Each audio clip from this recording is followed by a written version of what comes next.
The following presentation is brought to you by the Realm Network.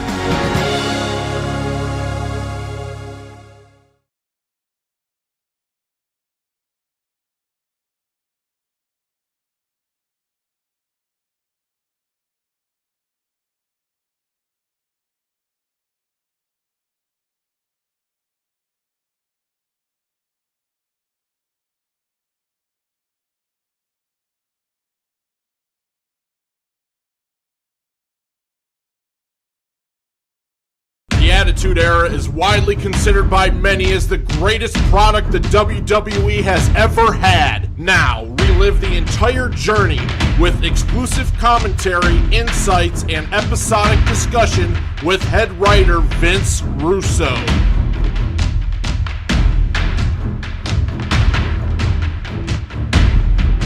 Hello, everybody, and welcome to this edition of Raw, What It Was Good For. Jeff Lane and myself will be looking at the episode of Raw, April 20th, 1998, in my hometown, the Nassau Coliseum. A lot to talk about with this one. My backyard there in Long Island. Nassau Coliseum was about roughly 45 minutes from where I grew up. I can't tell you the endless shows I saw at the Nassau Coliseum, Jeff, going all the way back to the days of the ABA. I was a huge New York Net fan. I was a huge Dr. J fan. I mean, huge. I went to many a game to see the old ABA at the Nassau Coliseum, some of the greatest basketball players, of all time. Also, some of my first concerts I ever went to, everything took place at the Nassau Coliseum. So it brought back a lot of memories. But here's the funny thing, Jeff. Of course, I remember all that, but, I don't remember this show being at the Nassau Coliseum at all, bro, at all. Big show, too, because it's the go-home for the pay-per-view Unforgiven. When you would go back, you talk about how you always went there growing up and saw a lot of events there. Did you soak it in besides having to do your job for every minute of the day? Were you able to take time and just walk around and just experience Long Island and the Coliseum for what it was? Or was it pretty much you were working nonstop? Bro, that's a great question because I got a great story for you. I was working nonstop. However, what was a big deal to me was when I went back to the Nassau Coliseum for WCW and I was a character. Okay, bro. And I remember I was with Jeff Jarrett and Scott Steiner at the time, right? And, bro, when I came out of the entrance, I was in the Nassau Coliseum. I was in my home. Listen, bro, I'm not even back then, Jeff, we're talking 99. I'm not doing fake wrestling 101 crap where all of a sudden, bro, I'm going to crap on the fans of Long Island because I'm a heel. You know what I'm saying? Bro, that's not going to happen. That's who I was. There's a poignant scene in tonight's Raw, too, that I'm going to point out to you how times change. But I'm not burying Long Island. I'm not burying the Nassau Coliseum. So I remember coming out and I went to my knees and I kissed the ground. And then I made my entrance. And, bro, Jeff and Scott, when they took their beauty shots in the ring, they were burying me because so I'm trying to be a baby face in my hometown. I mean, they were burying me like nobody could hear them. It was all off mic. And I'm like, and I was like, F you guys. I'm not, why would I come out? I come out here and rip the people of Long Island because I'm a heel? But you know what's so funny, bro? We're back to that way of thinking today. We're right back there today, and it's the stupidest thing. But that was the one time where I was at that building, and I mean, I do remember it, and it did mean a lot. And bro, trust me, we were even back then we were drawing really good crowds. Yeah, that's funny because I remember a pay-per-view that was in Boston, and it was early in John Cena's career when he was doing the rapper gimmick and the Word Life stuff. And when he was a heel, he came out in Boston wearing a Yankees Roger Clemens jersey.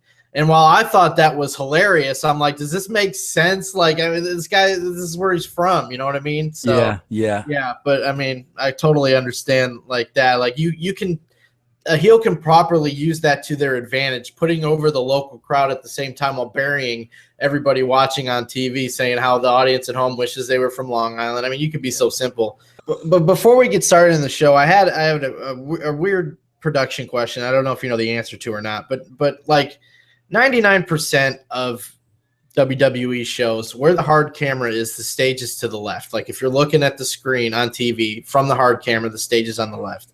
And on this show, the stage was on the right. Do you know do you know any logistical reasons on why that would be reversed for this particular episode? Was there, you know what I mean? Like you're looking at the hard that's camera. a great, that's a great perception, Jeff. No, I mean, I didn't even see that. I didn't even pick up that. So no, I really don't know, bro. I have no idea. Yeah, that was just always something I was wondering, like, how do they make that decisions, if it's the building layout or what? Because I'm pretty sure since they've gone back to the Nassau Coliseum, even the last show, the stage was on the left of the hard camera. That's interesting. I don't know, bro. Great question. The show starts and we get recaps of last week's events with Steve Austin, Dude Love, Vince McMahon, and Michael Cole says, or JR, one of them said that Austin has been telling people all week he's going to get his hands on Vince McMahon tonight. Then cut to Kevin Kelly at the cemetery, because last week Kane and Paul Bearer challenged The Undertaker to meet him in the cemetery this week with his parents' graves. So Kevin Kelly says there's a rumor that Kane and Paul Bearer have already been seen there, and that The Undertaker should be arriving soon, and that we will interrupt and break in whenever that happens. Bro, let me stop you right there. How old are you now, Jeff? 37? Yeah. What are the chances in your lifetime, and I think you're going to live till like a solid 90. Let's say 90, argument's sake, 47, 57, 67, 70, 87. So you got 53 solid years left. What are the chances that in the next 53 years, a wrestling show is going to open up outside of cemetery gates, bro? In the next 53. What are the odds in the next 53 years that you'll ever see that again, bro? Probably not very good. But times have changed, bro. Like that's why. Like, okay, I gotta stop with the times have changed, because it's like, okay, do we open up with the same authority promo, or do we open up with an announcer outside a cemetery? What's going to get you a higher number? Yeah, but I thought that was a good way to start, especially him saying we're going to break in at any time whenever Undertaker gets here. And, I'm sure, obviously, bro, we had to go the night before. We had to get in there the night before, for Kevin to shoot that. It's a lot of work, bro. It's a lot of work. But here's the thing, Jeff. You can't do that without the planning. And from what I understand, like, that's what's happening today. A lot of this stuff is being written the last minute. The bad habit that Nitro got into. You can't, if you got to get Kevin Kelly there the night before and get crew there in production, and they got to, edit it and the whole night, you can't do that without planning, bro. These things are planned out. So after that, Dude Love comes out and he's got a Love Shack set up on the stage, and he doesn't get too far into his promo, and Vince McMahon comes out and he's all irritated with the set, and he kicks one of the chairs, and he says he's fining Dude Love $5,000 because he cost him the opportunity to embarrass Stone Cold Steve Austin last week by interfering. And then he walks off, and you see Dude mouthing something to Vince off microphone as he walks off, which I thought was an interesting touch, because you're sitting there wondering what could they be talking about, because a lot of stuff is so on the mic. So that was just a different thing I pulled out of there. But Dude explains what he did. He says he does it. Well, everything he does is for the chicks. And he made the big and busty, loud and lusty. Loud and lusty. Yeah, nice. Yeah. And then he talks about how Austin's attracting the moms with the hair lips and all this stuff. They don't have to wait till Unforgiven. Austin can be forgiven tonight if he comes out and he grovels at his knees. Then JR said something weird. Like, it wasn't addressed at all. Later on, he says that Austin was sent to a bar mitzvah by Vince McMahon. Like, what the heck was that? Did you catch that? Yes, I did. Is that a Long Island reference, or I don't know. I don't know, bro. Maybe. I don't know. I have no idea, And then Dude said something about a number one contender match, which I don't know if he misspoke, and he was referencing the match later on with Blackman, or maybe I misheard something. But as far as we have been told, he's the number one contender. Thoughts on that opening promo before we go to the match? Yeah, bro. See, this is what I mean. This is what I love, bro. Bro, it's first of all, like, mixed dancing was priceless, because the guy can't dance a lick. But bro, here's a guy. He got Mankind over. He got Cactus Jack over. Now he's taking a chance with a completely new character. See, that's a pro, bro. That is a pro. He got 2 over. Now he knows what this dude loved. Man, I could fall flat on my face. This could not work. If it doesn't work, am I going to kill my other characters? And, he goes out and he's into it full bore, bro, with the dancing and the catchphrases and the tie-dye shirt. I thought the bus behind them, I don't even remember that. But I thought the Love Shack bus behind them was awesome. But again, this is where my hats go off to somebody like Mick Foley, taking a chance and expanding the character and expanding, who he is. Bro, listen, I work with talents that would have said, what are you, nuts? I mean, literally. And I would have gotten such a negative vibe from them. And sometimes when you do that with talent, okay, they're not into this, and they're going to make sure it falls flat on its face. So you got to kill it. But, Mick was on board. We went ahead with it. I love the fact that we picked up right where we left off last week. 100% episodic television. I popped a little bit with the $5,000 fine. Like, oh my, like $5,000. Well, you know what though, bro? Honestly, to Mick Foley, that's a lot of money. But I mean, realistically, looking back today, $5,000, it's like, okay, but I guess it was a lot of money back then. But I think it also just showed how petty the character of Vince McMahon was as well. Yeah, exactly. And again, I love seeing Vince right off the bat. We, like I said, man, we picked up right where we left off of last week. That's episodic television. So next we have a Long Island street fight. And it's Kama versus Farouk, and the Nation comes through the crowd. And I was thinking, like, watching this, like, could you imagine The Rock trying to come through the crowd today? Oh, like, he wouldn't even make it through. You know what I mean? He would just be mobbed, and it's just interesting seeing stuff like that before these people explode into full superstardom. Right. While the match is starting, JR is reminding the audience that the cameras are at the cemetery. We're going to break in, all that good stuff.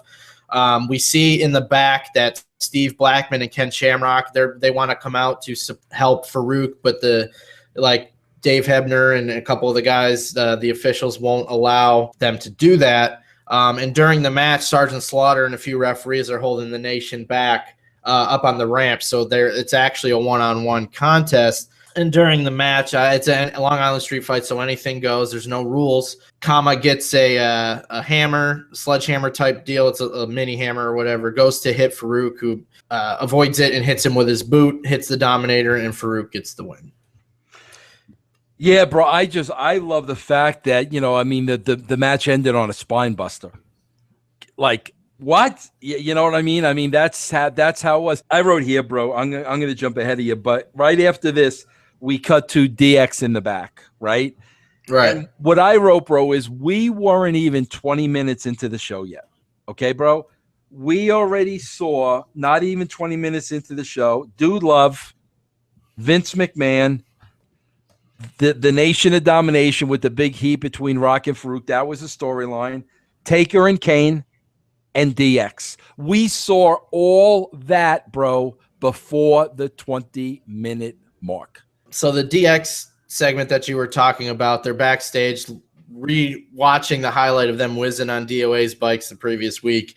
So then they kind of get into how Triple H didn't participate, and they challenge him to whip it out tonight and expose himself. I just got a kick out of JR. Helmsley's going to expose himself here tonight? Like, bro, I could not believe. Listen, we really pushed the envelope and stuff, but I mean, Hunter basically said, I'm going to give the people a golden shower, and I was like, oh my god! Especially it's in the first hour too. Normally, the risque stuff was in the second hour. And then right after that, JR said, Did Triple H just say he's going to expose himself? He must have hated about whipping it out on the table. Bro, he must have hated saying that line, JR. He had to hate that, bro. I got a kick out of that. So next, they come back from commercial, and DX is in the ring, and Triple H is wearing a trench coat. Yep. I liked how Road Dogg said something about the D, and then we're rolling on that X all night long. That was a clear ecstasy reference for anybody that didn't get that. I thought that was very risque for this time on the show, but that's what worked. You know what I mean? People were drawn to that. Oh, I can't believe they said that stuff. So they cut a promo on LOD because the LOD's facing the Outlaws for the tag belts at the pay-per-view on this Sunday, and talk about Owen because Owen's wrestling Triple H, and they say that Chyna's going to be in the air in a cage, so she can't interfere like she did at WrestleMania. So then they go to the Triple H is going to expose himself, and they all huddle around, and then he opens the coat, and he's got a super soaker, and it's so like he's masturbating the super soaker the way he's cocking it and shoots it into the crowd. I mean, this was total like innuendo, like anybody would understand what he was doing there, and shoots it all over the crowd. So before we get in, then LOD and Owen come out. So before we get into that, what do you remember about this? Oh God, bro, I just got so much here. First and foremost, I mean, you gotta like, bro. What's one of the things that's amazing is like Chyna never breaks character. Just no matter what they say or what they do, she doesn't even crack a smile. She never breaks character, which is unbelievable. I noted very important, bro, how you let everybody get their shtick in. It's the repetition. That's what gets people over. Sean Waltman gets the mic first, then Triple H, then the new Age Outlaws. That's how you get the shtick over, bro. So everybody got their shtick in. JR is still, even with DX in the ring, he's talking about on a night when, Austin and McMahon and Undertaker and Kane in the cemetery, he's still getting all that stuff in. I swear, bro, it's like, I can't believe like Triple H might as well have just been Andrew Dice Clay. I mean, and I know that's where I was getting a lot of the stuff from, but I mean, it was so Andrew Dice Clay verbiage. It was unbelievable. But the thing I loved, bro, is did you see DX when LOD and Owen came out? Specifically, what do you mean? Triple H took his jacket off. They were ready to fight, telling him come to the ring. And then even when they challenged them for tonight, freaking, there was Triple H. You want the X, you got the X. I mean, it's so great to see that, bro. I love seeing that. I mean, it's wrestling. We're in the wrestling business because we want to fight. No one human being should be running from another human being, bro. I mean, they welcomed the fight. They couldn't wait till the fight. That's why they got over, bro. If people cheered them or booed them, you didn't care as long as people reacted. Yeah, I had the same note. I said if this was Seth Rollins, he would have been stomping his feet, all upset that he had to wrestle. Exactly, Yep. I remember, bro, I was in the ring with Shane Douglas once. This was a long time ago. And, he was in an angle with Flair. And I remember Shane and I were in the ring cutting a promo, and Flair comes out. And, like, I remember, like, I laughed. I just laughed in Flair's face. And, Shane was selling it like he just saw a ghost. What is he doing out here? And I just remember looking at Shane because we're in the same ring.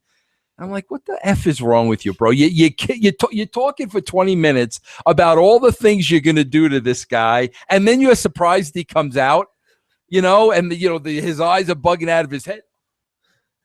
I was like, bro, like, honestly, like, come on, man, Oh, boy. Yeah. Bro, what about JR's line when Triple H is shooting a water gun? I don't remember. What am I, at a Gallagher concert? There's so many things like you listen to that JR and Lawler just throw in there randomly, and it's just like mild brilliance. Yeah, you know what I mean? It's really creative. Yep. Especially like I was watching this with Big Guy, and he popped huge. I missed it, and I had to rewind it. How Lawler talked about somebody took the South in the Civil War on points. Like yeah.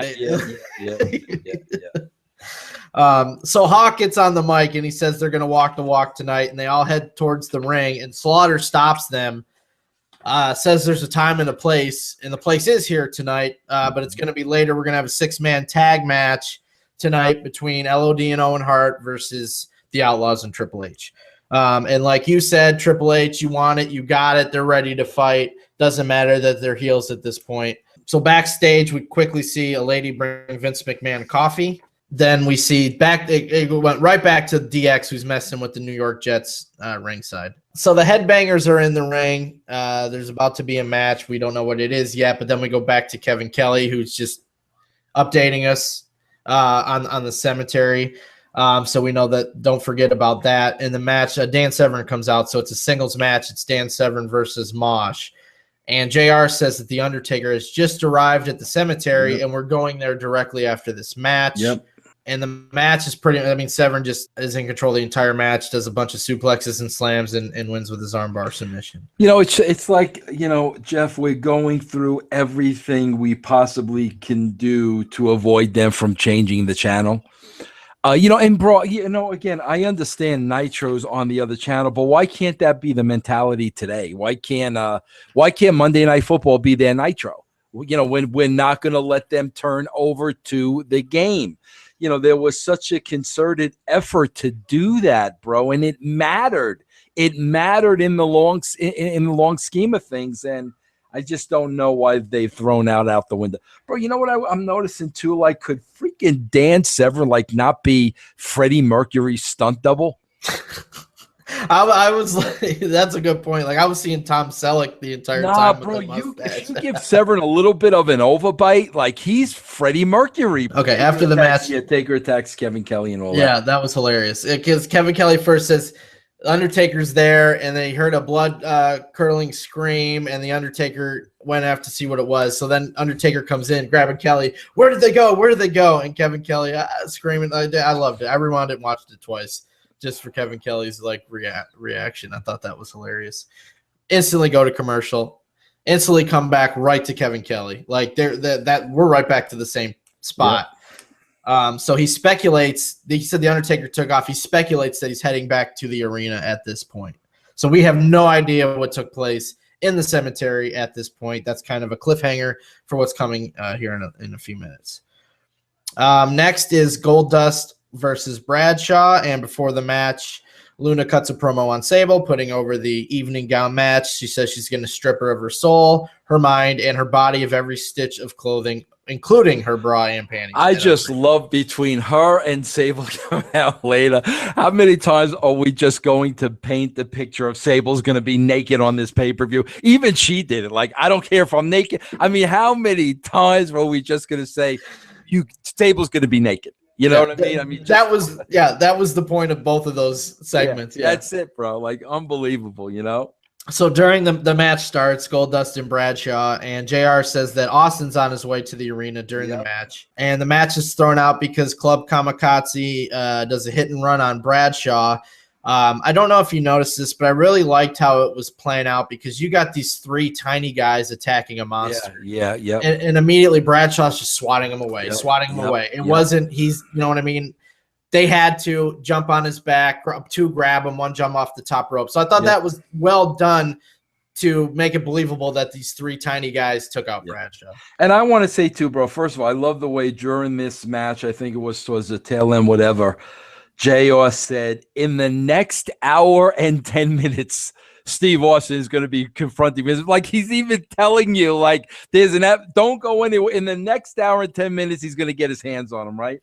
Bro, I got to say this. Like, see, like, when you see something like this Kai and Tai thing go down, this would have never been a Vince Russo. Like, either there was some kind of deal with Japan and we had to put these guys on the show, or somebody like JR or somebody thought these guys were great workers, that type of thing. But it's like, I would not have had these guys on the show. I mean, these three jumping Bradshaw, I'll be the first one to say, like, who cares? I mean, I did not care. I don't care where it goes from here. But there was a reason outside of me, these guys were on the show. And we'll get into that later, but is that part of the reason why the leader came in? What was his name? Sure, bro. Choppy guy, I'm sure, bro. Because I'm not writing a story and saying, okay, we need three small Japanese wrestlers here. I'm not. I'm just, they're telling me these three guys are coming in, and then I need to figure out, okay, what are we gonna do? But then Yamaguchi-san. Yamaguchi-san. But at the end, Austin's here, and we go to commercial break. We start the second hour right at this point. Austin hits the ring. He recaps the events from last week about how he asked Vince who he was facing, and Vince didn't know, and then events during the match. And Austin says this has been a conspiracy all along between Vince and Dude Love, that, you know, they're messing with him pretty much. And then he says he promises everybody that tonight, before the show is over, he's going to get his hands on both Vince McMahon and Dude Love. We kind of get a tease of the mindset that Austin is in when he leaves the ring. He chases a photographer. He grabs Tony Chimmel. He bullies a cameraman up on the ramp. So, I mean, that's kind of putting over that Austin is just, he's fed up and he's not in the right state of mind right Bro, here's the thing that's unbelievable to me, Jeff. First of all, I love Austin calling Dude Love a psychedelic jackass. I thought that was brilliant. Then he promises, like you said, he promises he will get Vince and Dude before the show is over. This is the 10 o'clock in ring, okay? It blows my mind, Jeff. Everybody has conceded that the WWE has thrown in the towel of 10 to 11, that they're stock loading the show with the good stuff, assuming, okay, everybody's going to go be in bed at 10. The football game's going to be good at 10, but they're waving the white flag from 10 to 11. Here we are doing the complete opposite. It's 10 o'clock at night. Austin's telling you in the next hour, I'm going to get my hands on them. Don't go anywhere. And this is the frustrating part with me, Jeff. It's like I sit here and I'm like, why were we making such a concerted effort to build that last hour? And today they're throwing the last hour. That's quitting to me. That's like being a quitter. There's no excuse for that, whether it's 8 to 9, 9 to 10, or 10 to 11. You should be putting your best foot forward, not, oh, everybody's going to go to bed anyway, throw in the towel. Is anybody going to, can you imagine kids now, bro, 14, 13, 14 years old, they got to be at bed at 10:30? Mom, no, Dad, Austin's gonna get Vince by 11 o'clock. You gotta let us. Those are the conversations that are going on, and that's why I hate when they say, oh, they're top loading the show because they know nobody watches from 10 to. Oh, that drives me crazy, bro. Especially in today's world. The only people in bed at that time are the ones that have to get up for work super early. A lot of people are up watching TV. You look at the networks, they put a lot of their most risque shows on at 10 o'clock, the adult-oriented ones. Right. Fargo's on at 10 o'clock. Blind Spot's on at 10 o'clock. So the networks aren't conceding. Blind Spot's NBC's most popular show, I believe, still, and that's on at 10 o'clock. Right. So there's nobody else conceding 10 o'clock. You know what I mean? So, yeah, that's a great point. I hate that. And next is a tag match, non-title match, because the New Midnight Express are still the NWA tag champs. And they face the new tag team from last week of Terry Funk and Too Cold Scorpio. During the match, we see a hearse pull up backstage, or right before the match or during the match. I don't remember when, but we see that. There's another tease. What the heck is going on here? Jim Cornette's on commentary, which is always entertaining in my opinion. I liked, dude, I don't know if you popped. I popped when JR purposely is getting the bombastic and the bodacious confused. Cornette sets him straight, and Cornette says, I didn't name him that, the ladies did. I thought that was great.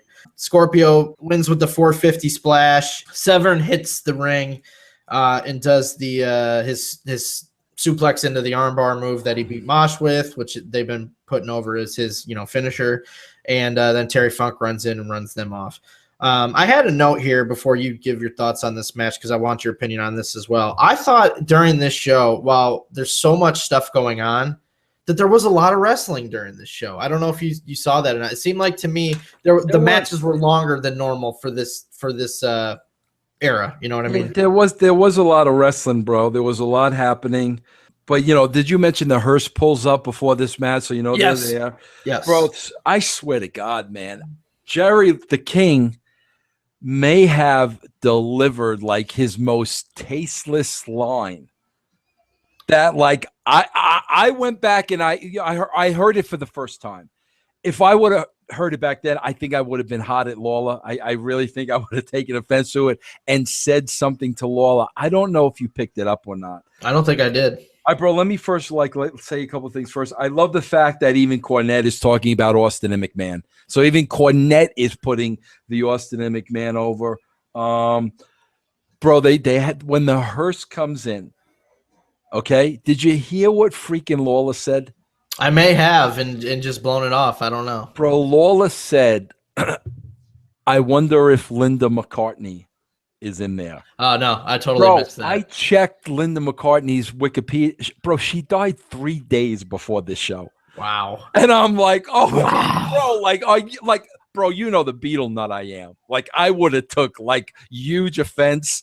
But this show was on the 20th. She died on the 17th. And I'm like, bro, that's like, I mean, and bro, did you hear another thing I pointed out here? Did you hear the huge pop when Scorpio had one high spot in the match? Yeah. Like you would yawn during that spot today. You would yawn. People went nuts. One single spot. Then, Sable's next. We got the graphic. I love the way we put Val Venus back to back with Sable. But the fact is, again, the consistency with the vignettes, bro. Every single week. Coming. And it's funny, bro. Like, I looked at the clock at this point. There's less than 30 minutes left. We still have not seen the tag match. We still have not seen the Austin Vince confrontation. We still have not seen Taker and Kane. And, bro, it's 10:30. It's 10 freaking 30, Jeff. That's why somebody has a Triple H. Again, you got to explain to me when you say it's a different time. Why are we throwing in a towel at 10 o'clock? It's 10:30, bro. We haven't seen the main three things on the show. I remember, and I think a lot of the brand members probably did the same thing. Like back in this time, okay, I had early class the next morning in college, but I watched Raw from 9 to 11, and then I put in I hit play on the VCR tape of Recording Nitro, and I watched that from 11 to 2 a.m. or whatever, how long it took to watch it, because Crazy. I mean, there was a lot of wrestling fans up till 2 a.m. watching wrestling all night these days. So I don't know why that can't be any different today. Yep. You know what I mean? And the Sable, this whole Michael Cole with Sable, this was just, hey, you might see Sable naked on Sunday if you buy the pay-per-view. And when she was talking about that, JR said, Mama just fainted. Yep. But yeah, the line that you were talking about earlier, she says, as long as she gets her hands on Luna, she doesn't care if she's wearing anything or nothing at all. But it was pretty cool, bro. You see, like, the detail. She came out in an evening dress. Yeah. I've never seen Sable in an evening dress before. I mean, that's all like just, somebody's got to call Sable and say, bring an evening dress with you. You're going to do this promo in an evening dress. That's all freaking detail, bro. You know what I mean? Yep. Okay, so Kane and Paul Bearer get out of the hearse. They look like they're going to open up the back. Bro, what about Paul Bearer with the dirt all over him and the hair? Nobody had the best disheveled look. Oh my God, bro! What an eyesore he was, huh, bro? Yeah, he was awesome, man. It's because he's always got the tie like loose. After he gets beat up or stuff like that, the tie's always loose, the collar's up, and his hair is not. Yeah, classic, bro. So we have Michael Cole backstage with Vince McMahon, and he asks him about Austin's conspiracy accusations, which Vince replies that obviously Stone Cold's seen too many Oliver Stone movies, and he's not going to dignify those accusations with a response. So next is the 6-man match. JR says he got information that Vince McMahon is in the skybox with armed security, and Lawler's like, what? No way. Doesn't believe that Vince McMahon would do that. The end of the match comes where Chyna grabs Sonny, which distracts Hawk, and the ref is distracted in another chaos outside the ring, which allows X-Pac to get into the ring, hit Animal with the chair. DX gets the win. So here we go. The heels got the heat going into the pay-per-view. Yeah, first of all, bro, I'm watching the match a little bit. Billy Gunn is a beast. What a big man, bro. I really think, and I've said this before, this is the first time I'm saying this, I think he was the best natural athlete I ever worked with in my life. I say that for a couple of reasons. First of all, bro, that rodeo thing was a shoot. You know, Billy Gunn did that. I think he got a scholarship to college, like a rodeo scholarship. Bro, first of all, you know how out of your mind you got to be doing that? You know, number one. Okay, bro? So he was an athlete through and through. Bro, I'll never forget one time I saw the guys play, wrestlers, bro, play a game of pickup basketball. Okay? The two guys that stood out, believe it or not, bro, Jeff Jarrett, great guard, great shooter. Bro, Billy Gunn was like, I mean, literally, bro, 25 times better than any other athlete on the court. Like, not even close. And I remember I never forgot that because I'm like, this guy is unfreaking believable. And when I was watching him, start that match, just looking at his body size and his physique and the way he moved, bro, I'm telling you, I say this all the time, and I get a lot of heat. When you got a little bit of a Southern accent, it holds you back because of the way the bigger cities are looking at you. That's a fact, bro. I went to school in Evansville. That's not me talking. That's a fact. And I think that's something that held Billy back because he was phenomenal. And bro, another thing I want to point out here is, bro, you know how like nowadays, nobody speaks up. Everybody's afraid of Vince, the whole 9 yards, bro, right? Nobody's getting over because, if they speak out of line, they might get fired. Bro, I cannot tell you how many weeks in a row Brian James would come up to me in the back when he was doing nothing, zero. Would come up to me in the back, Vince, you got to give me a chance. Vince, I could do so much more. Vince, every freaking TV. And what he did, bro, was he ingrained that in the back of my head. Like, because I knew every TV was going to come up to me and give me the sales pitch. So now when you're writing, he's in your mind. And you're like, man, if I could find something for him, it would really make him happy. And boom, look what happens. But again, it's like, those guys that don't say anything, go along with the program. We don't want to stir the boat. We don't want to get fired. We don't want to get Vince hot. You're not going to get anywhere if you have that kind of attitude. This is the perfect example. Back then, he was a job guy, but he stayed on top of me, As soon as there was an opportunity, here's the ball. Boom, the rest is history. That's part of the problem today, bro. Nobody is doing that, Oh, also, a couple other notes, bro. Bro, why did we not ever? Maybe I missed it, bro. I don't know. Did we ever go to China and Sonny? I don't think so. I don't think Sonny was there much longer. Oh, I was just like, why did we not have China just disassemble like Sonny, like? And then the hook, bro, is they take the bodies out of the hearse, right? Yeah, that was we see two wooden caskets being unloaded, and the pallbearer says something that it's the Undertaker's parents. Bro, in your next 33 years, how many times will you see caskets being put onto the stage, bro? So that's exactly what's next. They bring out the caskets to the stage. And pallbearer, I just got to bring this up again, Jeff. It's a different time thing. Like, why can't stuff like this be done? I don't understand what difference does it make that it's 15 years later? Why can't stuff like this be done anymore? Who said this can't be? You'd rather watch a freaking 20-minute match than this? Yeah. I even believe at one point on this, didn't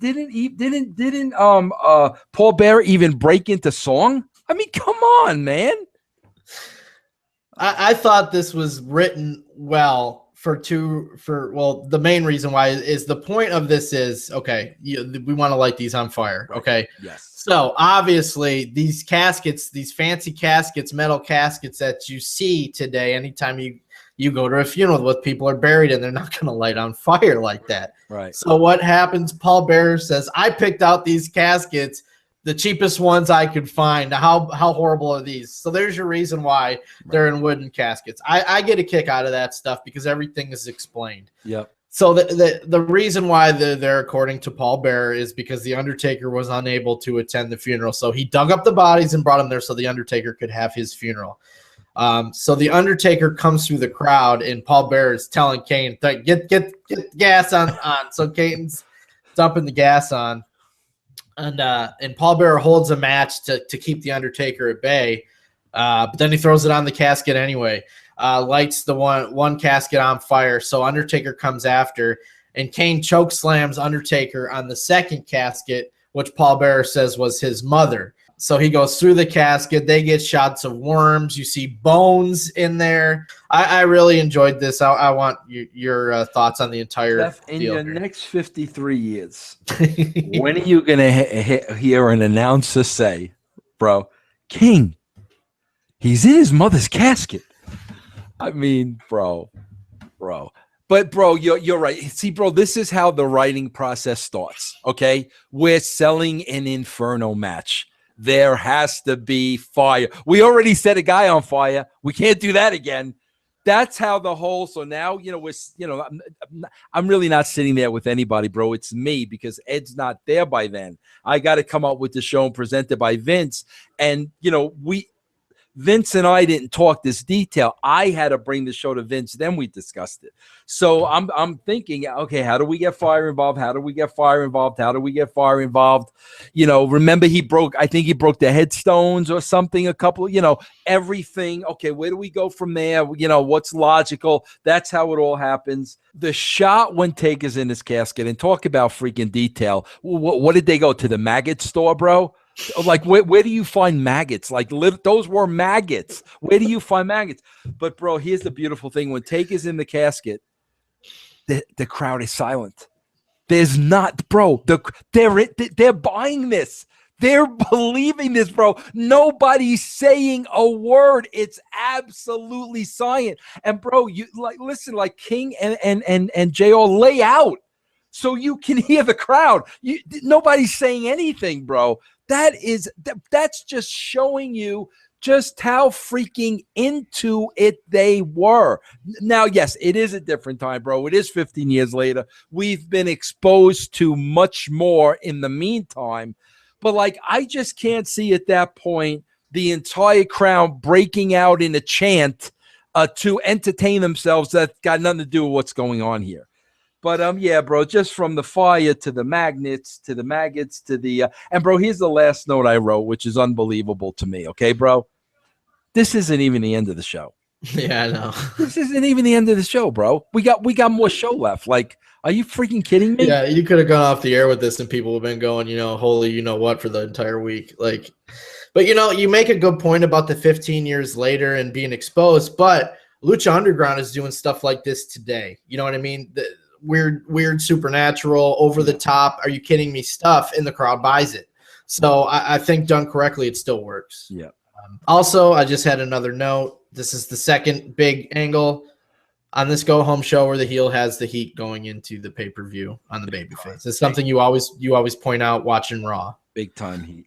So next is Michael Cole just giving us an update backstage. Says Kane and Paul Bearer have left the arena. The remains have been taken to a safe location, and the Undertaker went with the remains. Yeah. So we have our main event, which just kind of there was really nothing built up, and I think that is exactly why Vince McMahon is on commentary for this match. Yeah. I was just saying during this match, bro, I pray to God that Vince never makes the offer to give people their money back if they're disappointed in pay-per-views today, bro. Yeah. You want to talk about WWE getting in the red in a hurry.